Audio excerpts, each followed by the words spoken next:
Question number 5, अब बोले ना। क्वेश्चन नंबर 5 में लिखा हुआ है परचेज एंड सेल, बता दिया। यस। पता है कहां कहां है। Credit sales. अब बोले ना तो बोलता हुआ नजर ना आए। कैश एट बैंक का भी पता है, cash in hand, capital, drawings, office furniture और उसकी accumulated appreciation, rent, wages and salaries. अब डिस्काउंट आपके पास दो गिवन है, जो डेबिट साइड पर होगा डिस्काउंट अलाउड होगा, जो क्रेडिट साइड पर होगा डिस्काउंट रिसीव्ड होगा। डेटर्स एंड क्रेडिटर स्टॉक, उसने ओपनिंग स्टॉक भी दे दिया।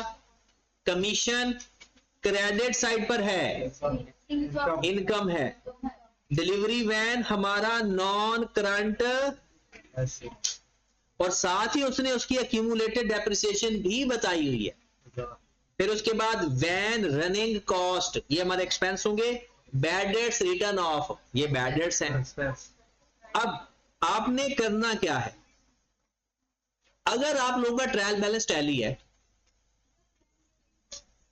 वैन रनिंग कॉस्ट एक्सपेंस, ये फ्यूल वगैरह, अगर आप लोगों का ट्रायल बैलेंस टैली आ जाए तो ये हो ही नहीं सकता कि आप लोगों का फिर एसओएफटी बराबर ना आए। अगर नहीं बराबर आएगा ना, फिर ट्रायल बैलेंस बराबर नहीं होगा। तो अगर आपका क्वेश्चन बार बार करने से सवाल बराबर नहीं आ रहा, तो आपने एक दफा ट्रायल बैलेंस की दोनों साइड चेक कर ले, वरना अभी हम एडजस्टमेंट करेंगे ना, तो आपकी एडजस्टमेंट आपके ट्रायल बैलेंस को मिस बैलेंस नहीं होने देगी। अभी देखेंगे स्टॉक, स्टॉक का क्या करते हैं पता है, क्लोजिंग स्टॉक में लिखते हैं और कॉस्ट ऑफ सेल में से, ये तो पक्का पता है ना, इसको अभी छोड़ दो। फिर वेजेस एंड सैलरीज एक्रूड 340 लिखनी है, किधर किधर लिखेंगे, एक्सपेंस में और लायबिलिटी, एक्सपेंस में और लायबिलिटी में। आओ जरा, ये है आपकी सैलरीज कितनी है 340। यस। इस साइड पर मैंने 340 ऐड किया, यस। और लायबिलिटी साइड पे भी 340 लिख दूंगा, तो दोनों साइड बराबर रहेंगी या नहीं। एक्सपेंस में ऐड किया और लायबिलिटी में लिखा, तो क्या आपका ट्रायल बैलेंस डिफरेंट हुआ या नहीं, नहीं हुआ। अगर आपके लिखने से ट्रायल बैलेंस डिफरेंट हो रहा है तो मतलब आप गलत कर रहे हो। ये बात क्लियर हो गई। Yes. अब जब ये लिख लिया है ना, इसको कहां पर जा लिखेंगे, करंट लायबिलिटी, और लायबिलिटी इनकम कैपिटल को क्रेडिट साइड पर लिखते हैं, और बाकियों को एसेट्स एक्सपेंस और ड्राइंग्स को डेबिट साइड पर। अब आओ जरा नेक्स्ट, रेंट प्रीपेड 230 माइनस करेंगे, रेंट प्रीपेड, रेंट में से माइनस करंट एसेट प्लस, और करंट एसेट में प्लस। अब रेंट किधर है, रेंट से माइनस, माइनस कर दिया कितना 230, 231, और करंट एसेट डेबिट साइड पर लिखा जाएगा या क्रेडिट साइड पर, डेबिट साइड, डेबिट साइड पर। हम नीचे लिख लेते हैं, एक प्रीपेड हमारा बन गया, प्रीपेड रेंट 200। अब देखा आपने, डेबिट साइड में माइनस किया और डेबिट साइड में ही प्लस कर दिया, बैलेंस हो गया। ये ऐसी टेक्निक है, सारी जिंदगी 20 नंबर फ्री के मिलते हैं। आपका कैफ हर जगह फाइनल अकाउंट का एक सवाल है, और आपने हर एडजस्टमेंट को इसी तरह से करना है कि कोई इम्बैलेंस तो नहीं हो रहा, और एडजस्ट करके फिर जब जिनको लिखेंगे, जब बराबर वैल्यू उठाया है तो बराबर ही आएगा।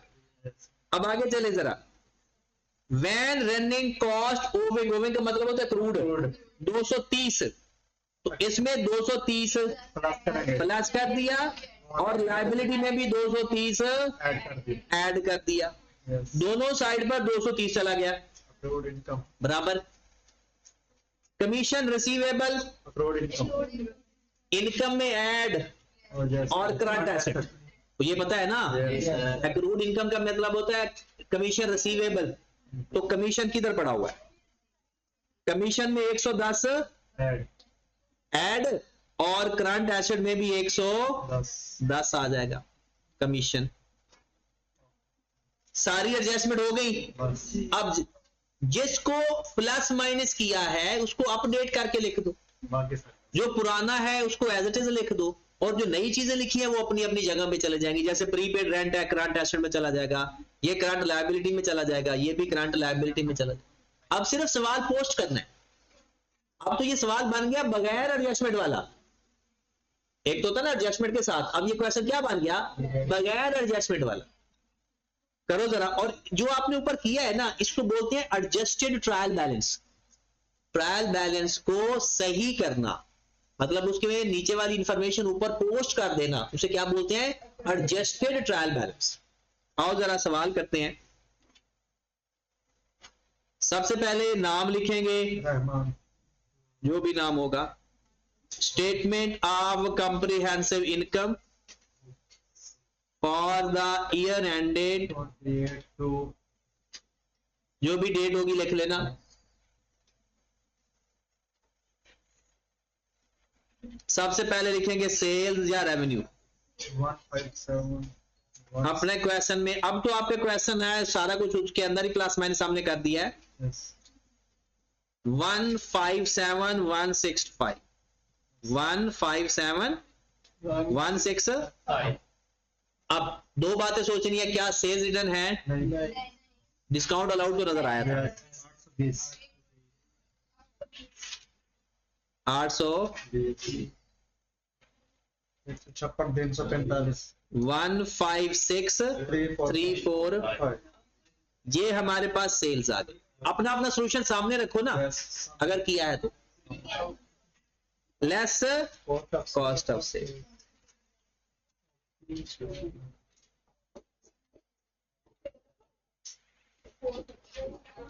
अब कॉस्ट ऑफ सेल में लिखेंगे तो ओपनिंग स्टॉक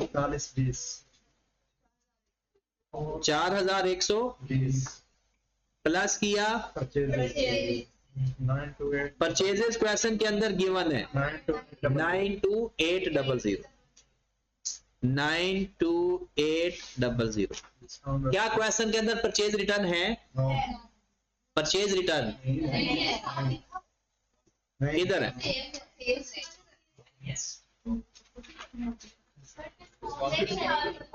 डिस्काउंट रिसीव लिखेंगे, परचेज रिटर्न अभी तो सीक्वेंस देख रहे हैं ना, परचेज रिटर्न नहीं है, कैरेज इन है नहीं, तो डिस्काउंट रिसीव्ड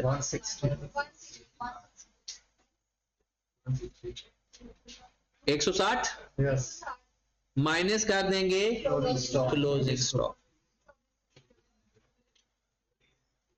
94360 9436, 6195 ये हमारे पास आ जाएगा ग्रॉस।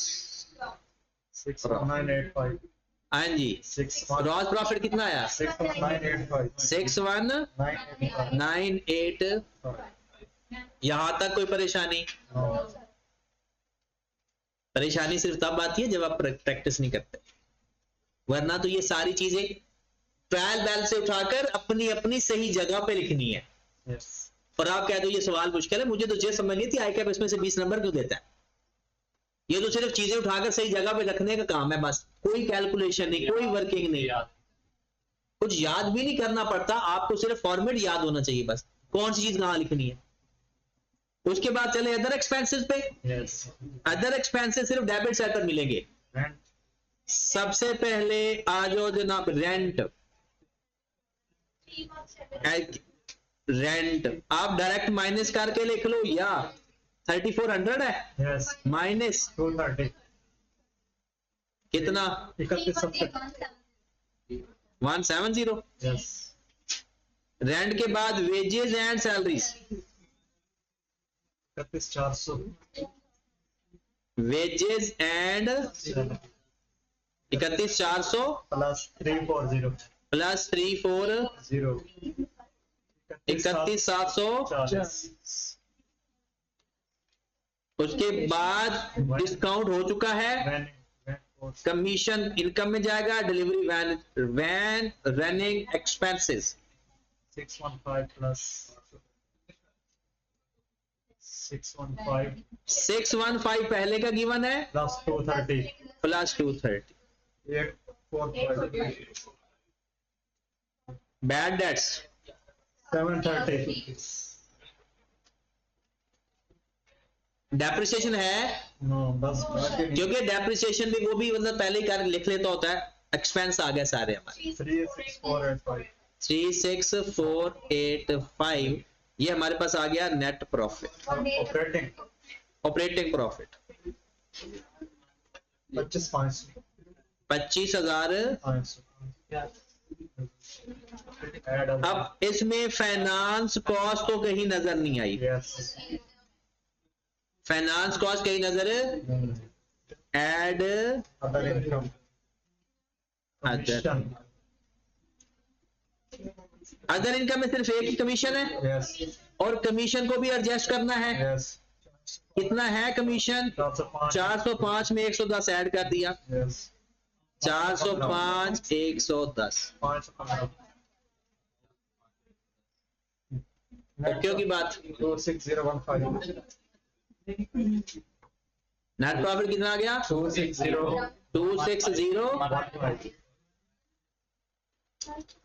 ये आपके पास काम हो गया। अब SST.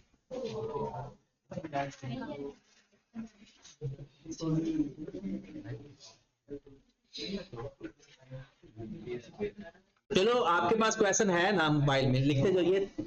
बटन हटा दो ना, लाइट आने से पहले ये क्वेश्चन हमारा कंप्लीट हो जाएगा।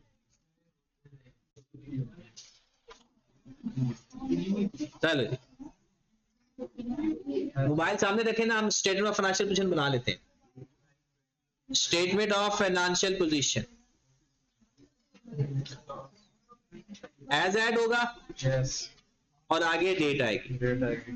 Non-current assets. सबसे पहले लिखेंगे non current assets.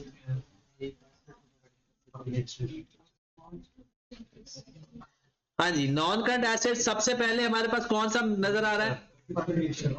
Office furniture, और उसकी एक्यूमुलेटेड ऑप्शन माइनस करके लिखो। ऑफिस फर्नीचर 2000 बल्कि 4900 माइनस 2000 2900। एक डिलीवरी वैन। दूसरा हमारे पास नॉन करंट एसेट मिला हमें डिलीवरी वैन के नाम से। 49 माइनस 1000। डिलीवरी वैन कितने कॉस्ट है उसकी?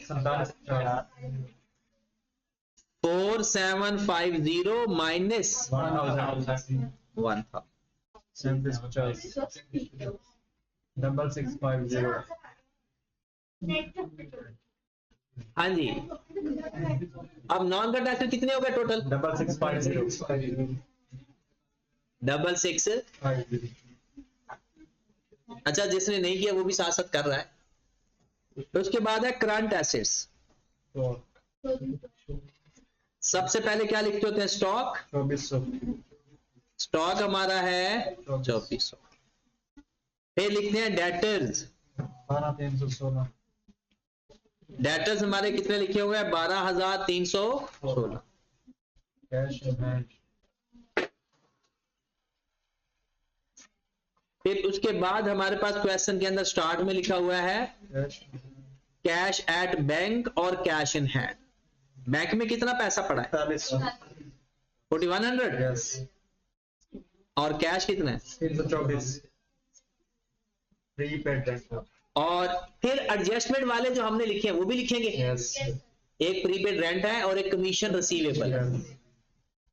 प्रीपेड रेंट 230 कमीशन और कमीशन रिसीवेबल 19480। 19480। टोटल हो गया 26130। अब टोटल एसेट्स कर लो। 26130। 26130। दोबारा देख लें एक दफा, अपने अपने एसेट वो लेकर आओ ना, या हम चेक कर रहे होंगे। हाँ, क्योंकि हमने इस पर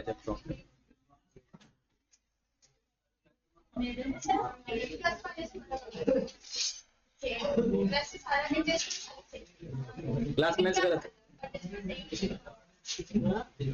पेपर में ये गलती नहीं होती।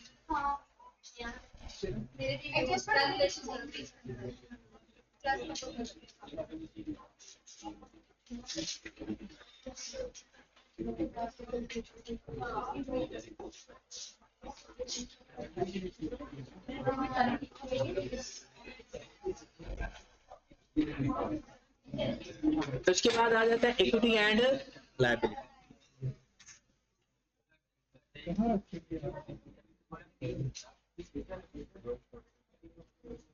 एक कर्टन नीचे कर दो रिजवान।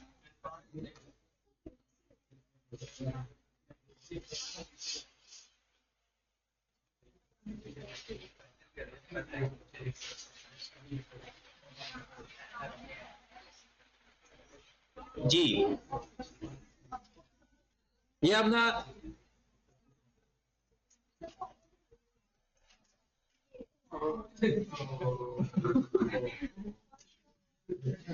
चलो इक्विटी एंड लायबिलिटी देखते हैं। हाँ जी हाँ जी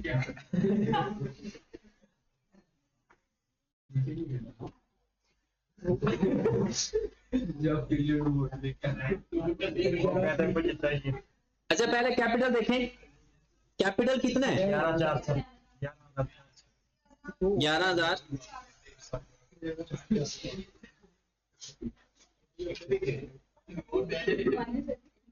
प्लस नेट प्रॉफिट कितना है? 26015 यानी नेट प्रॉफिट फाइंड किया माइनस ड्राइंग्स। 17,100 ड्राइंग्स कितनी है? 17,000 315 क्या कोई नॉन करंट लायबिलिटी है? आ जाए। रनिंग कॉस्ट आप लोगों ने साथ साथ खुद करना था, देखना नहीं था, तो बस सुनते जाओ। यानी करंट लायबिलिटी में सबसे पहले क्या पड़ा हुआ है? क्रेडिटर्स 5245 5 to,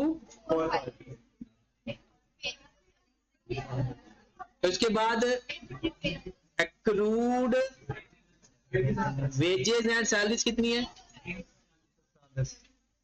और 230 एक्रूड एक्सपेंस दोनों इकट्ठे करके लिख देते हैं 570 5815 अच्छा वो 5815 बराबर है और total equity and liability 2630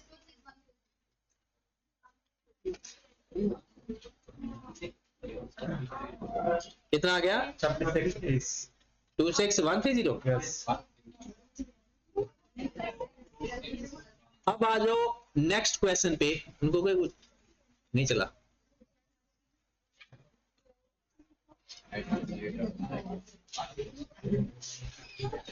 eight और 9 में देखो कौन सा सवाल करना है आपने।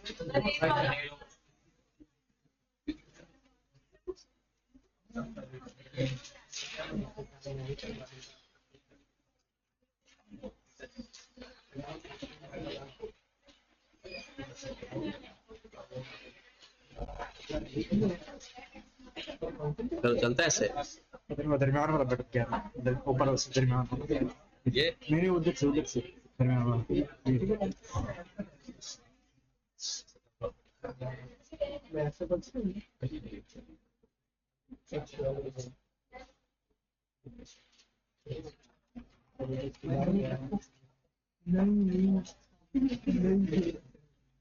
हो गया हो गया।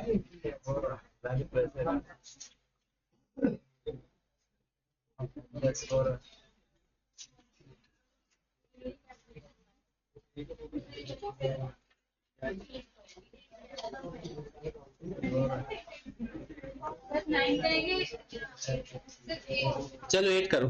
8 निकालें क्वेश्चन। क्वेश्चन नंबर 8 निकालें जरा।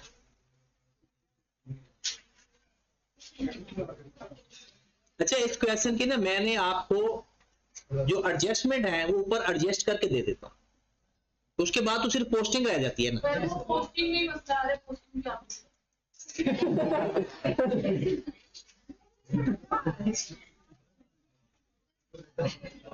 वहां देखे तो लाइट ग्रीन है या ऑरेंज है, उसके नीचे एक छोटी सी लाइट होती है, ऑरेंज है।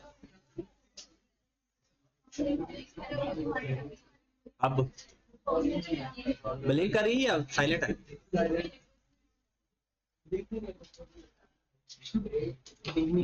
वो दो नहीं चल।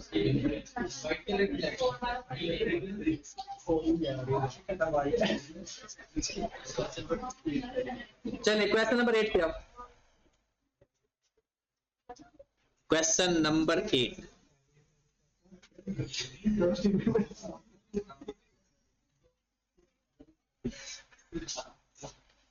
इससे चल जाएगा, उससे नहीं चल रहा। नहीं आ रहा उसमें, करंट नहीं आ रहा, लाइट नहीं है। चेंज ओवर तो किया है, ऊपर वाला किया है, नीचे वाला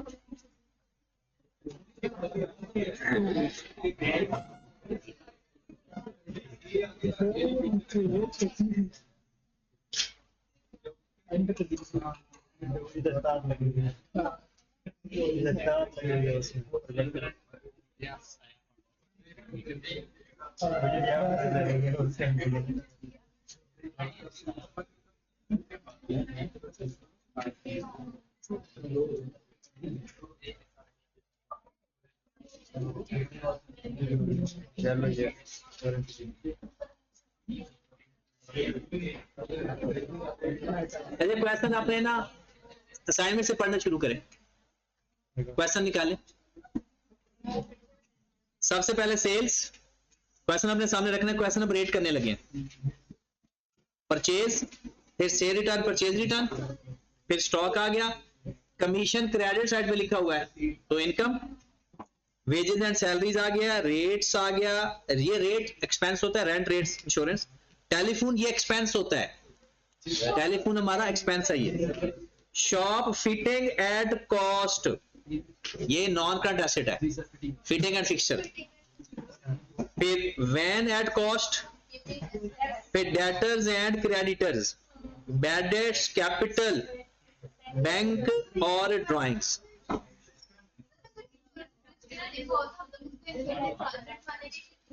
इंश्योरेंस को, इंश्योरेंस एंड ट्रांजिट अगर हो तो हमेशा लिखा होता है, वरना नॉर्मल इंश्योरेंस एक्सपेंस होता है। बैंक, बैंक में पैसे पड़े हुए हैं, कैश एट बैंक, जो हमारा एसेट नहीं होता bank, cash at bank. Rates हमारे एक्सपेंसेस होते हैं। चलिए वो इधर से बातें करी जा रहे हो, मैं पढ़ रहा हूँ।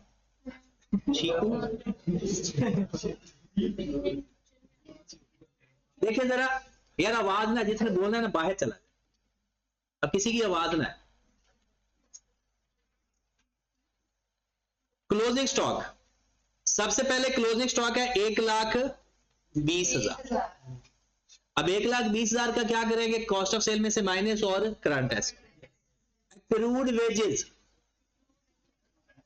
एक्रूड वेजेस एक्सपेंसेस में ऐड और करंट लायबिलिटी, एक्सपेंसेस में ऐड और, आप लिख ले ताकि पेपर में तो ऐसा, आपने पेपर में मतलब क्या टेक्निक होगी, जो एडजस्टमेंट आ रही होगी उस एडजस्टमेंट का जाकर बॉक्स क्लिक कर देंगे, उसके अंदर ये एडजस्टमेंट एडजस्ट हुई होगी, तो जो पहले वेजेस या जो भी अमाउंट आ रही होगी उसमें क्लिक करेंगे, वो प्लस करेंगे तो प्लस में आ जाएगा, और जहां लायबिलिटी में लिखेंगे तो वो जो लायबिलिटी वाला भी बॉक्स, पूरी एडजस्टमेंट वाले बॉक्स साथ साथ फिल कर लेंगे, और फिर जाएंगे जो ट्रायल बैलेंस में चीजें हैं, इसका मतलब है वो बगैर एडजस्टमेंट वाली हैं। फिर अब इसके अंदर हमारे पास वेजेस है 5,000, ऊपर वेजेस कितनी लिखी हुई हैं,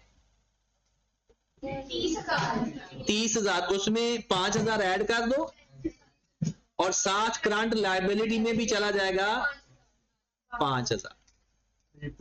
ये जो हम कर रहे हैं ना, ये हमारी बुक का हिस्सा है, हो सकता है ऐसा सवाल भी कभी आ जाए, इसे बोलते हैं ट्रायल बैलेंस को एडजस्ट करना। ये वैल्यू इधर ही प्लस करके इधर ही लिख देना तो ये बन जाएगा एडजस्टेड ट्रायल बैलेंस। अगर ट्रायल बैलेंस को ही एडजस्ट कर दे तो ये क्या बन जाता है, एडजस्टेड ट्रायल बैलेंस। अब नेक्स्ट देखें अगली, रेट्स प्रीपेड 500, इसमें से माइनस कर देंगे 500 और करंट एसेट में लिख देंगे तो करंट एसेट में किसी जगह पर लिख लो, इसी साइड पर मैं लिख देता हूं प्रीपेड 500। उसके बाद next depreciation on van and shop fitting to be charged 10%।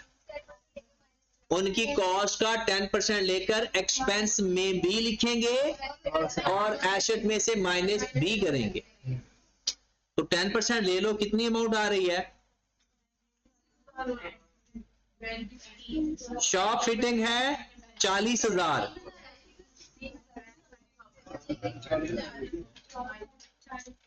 4,000 depreciation आ गई शॉप फिटिंग की और 3,000 आ गई वैन।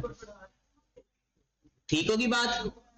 उसके बाद और इनमें से माइनस भी कर देते हैं 4,000 और 3,000।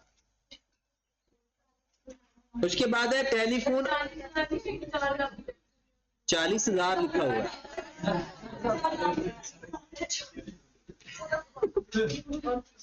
टेलीफोन आउटस्टैंडिंग 220 अक्रूड है, एक्सपेंस में ऐड और करंट लायबिलिटी 220 ऐड कर देते हैं एक्सपेंस में और करंट लायबिलिटी में लिख देंगे 200।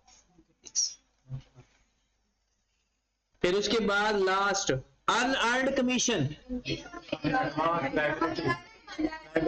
इनकम में से माइनस करेंगे। अनअर्न्ड है, नॉट अकर्ड। अनअर्न्ड क्या होता है?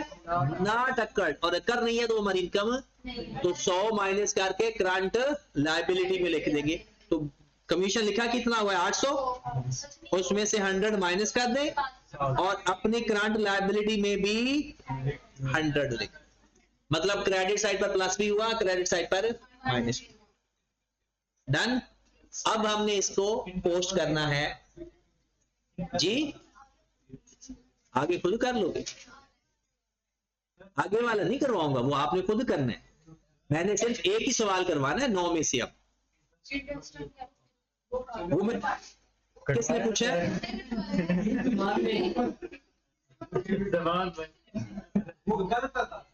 अच्छा कल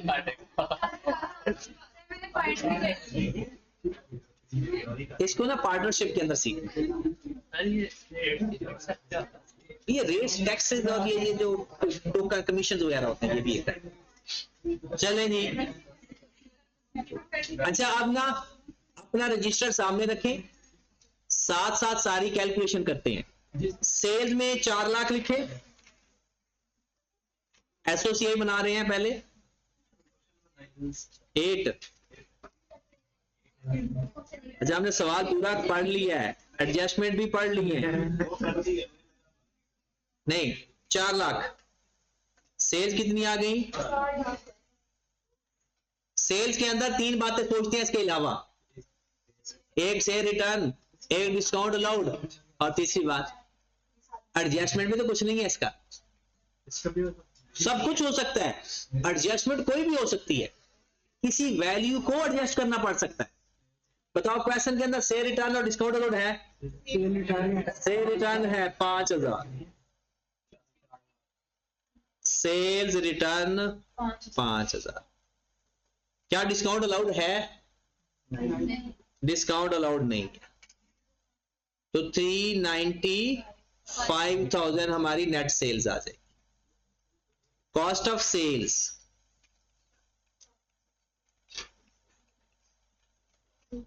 ओपनिंग स्टॉक हमारा कितना है? 1 लाख।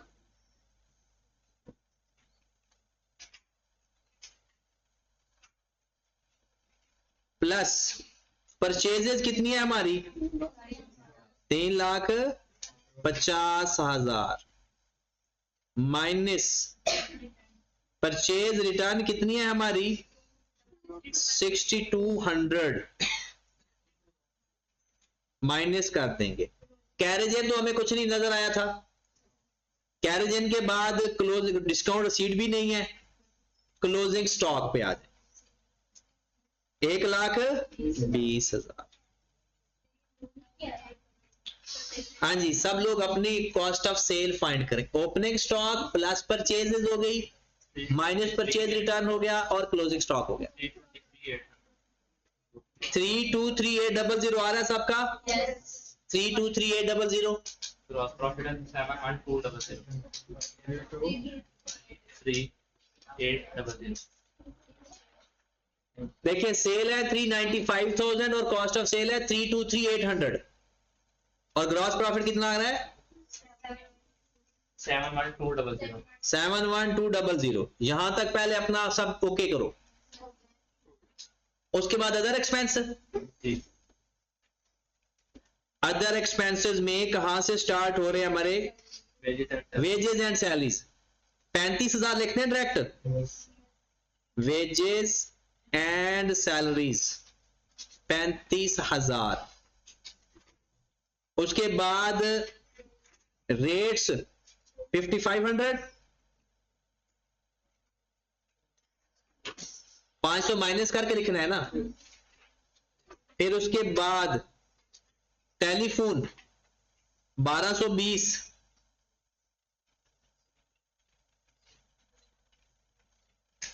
एडजस्टमेंट ऐड करके लिख दिया। टेलीफोन के बाद बैड डेट्स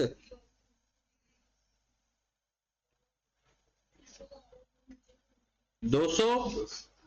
फिर उसके बाद डेप्रिसिएशन एडजस्टमेंट जो आपने खुद से लिखा होता है ना, उसको भी देखते हैं कि उसमें तो कोई एक्सपेंस नहीं पड़ा हुआ। डेप्रिसिएशन 7,000,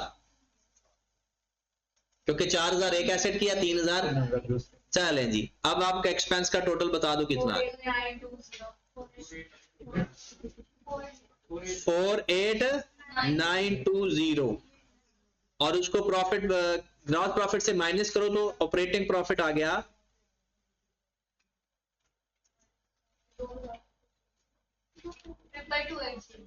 222,280।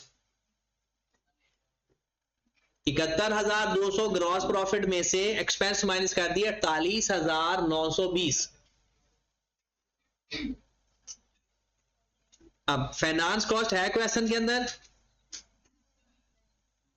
फाइनेंस कॉस्ट नहीं है। Add other income. Other income कितना है? 800 कमीशन था, 100 उसमें अनअर्न्ड था, तो माइनस करके कितना लिख दें? 700।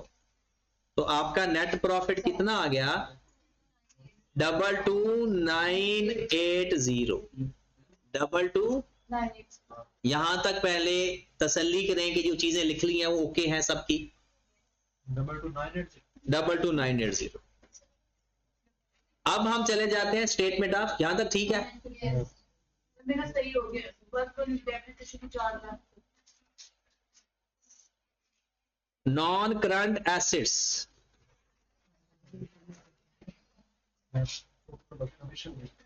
नॉन करंट एसेट हमारे पास दो ही थे मेरे ख्याल में, एक शॉप फिटिंग। शॉप फिटिंग में 40,000 का था, 4,000 का डेप्रिशिएट हो गया 36,000। और दूसरा क्या था? वैन 30,000 में से 30,000 माइनस करके लिख दिया 27,000। 61,000 63,000। Current assets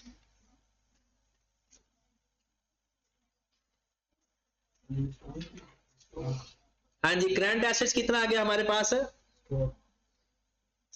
stock 1,20,000। डेटर्स 9,800।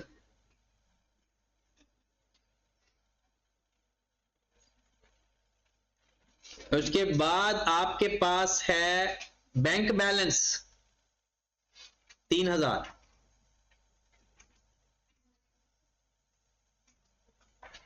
उसके बाद है प्रीपेड 500, वो जो रेट्स प्रीपेड किए थे। और ढूंढे कोई और करंट एसेट पड़ा हुआ है तो सेल परचेज हो गया, ओपनिंग स्टॉक कमीशन, और कुछ भी नहीं। 1,333,000 1,333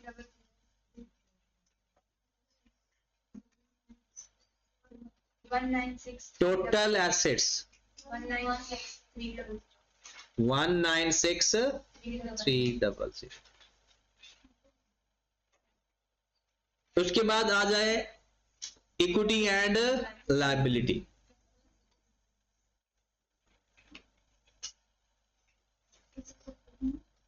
सबसे पहले कैपिटल।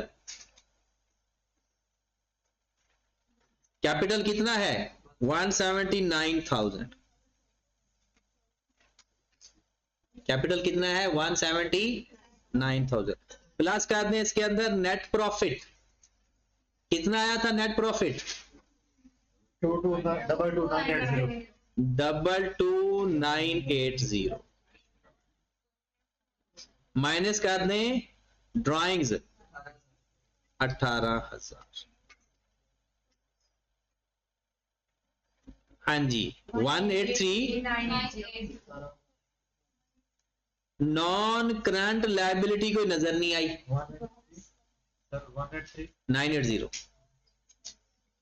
करंट लायबिलिटी में क्या क्या आ रहा है? पहले क्रेडिटर ले आओ। क्रेडिटर्स 7,000। फिर एक्रूड एक्सपेंस कौन कौन से थे? एक वेजेस है 5,000 की और 220 के टेलीफोन एक्सपेंस से। एक्रूड 5,000 जमा 220 वो भी आएगा। 5,220 और अनअर्न्ड कमीशन